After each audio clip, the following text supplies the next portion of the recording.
Outpost 51 Alien Museum here in Boulder City. And the Outpost came about because I am a creature creator and a monster maker, and that's why I have the Monster Museum. It hasn't found the fanfare that the Monster Museum found yet. And I hope that, I'm pretty sure it will. I think it'll surpass it in the slow times. The Monster Museum gets real slow between like November 1st and April 1st. After Halloween, people are kind of monstered out, but they're not aliened out. One of my first jobs in Hollywood was working on the X-Files season 8 and season 9. I've done many sci-fi projects. I worked with Sci-Fi Channel directly. I was on Face Off on Sci-Fi Channel, and I'm a huge sci-fi fan. But the Monster Museum covers all monsters and fictional characters, makeup effects and practical effects included. But when people ask to see aliens, they're not necessarily looking for fictional makeup and creatures. They want actual accounts and sightings. So we've brought to life these little guys based on people's actual accounts of, say, the Kingman crash or the Roswell crash. We represent some fun hoaxes in here, like the Alien Autopsy Fact or Fiction from '95. We have the War of the Worlds.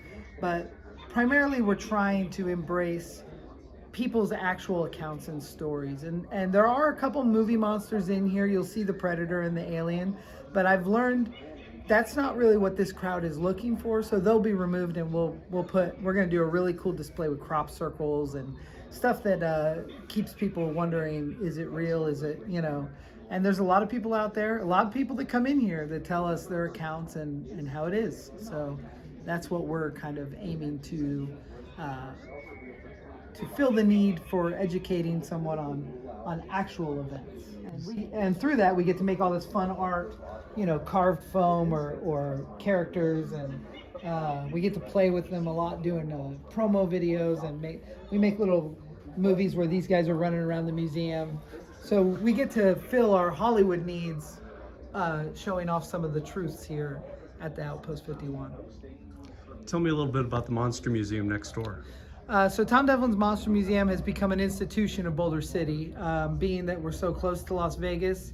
Horror fans, fantasy fans, practical effects and movie fans alike come through. Sometimes it's just people on their way to the Hoover Dam and they stop to see Tom Devlin's Monster Museum because there's, a Ghostbuster car out front or Christine, and then they get lost in there and forget all about the Hoover Dam. It's just a maze of makeup and monsters it's been my passion. I've been a working effects artist for 26 years now, over 100 films under my belt, and to get to share my artwork with people in a gallery setting, and it's also informational about, different creators that made certain things that were so important, like Jack Pierce with the Frankenstein monster, or John Chambers with Planet of the Apes, all the way up to, John Buechler with Jason from Friday the 13th. So we get to educate, but I also get to show off my art, and I just absolutely love it over there.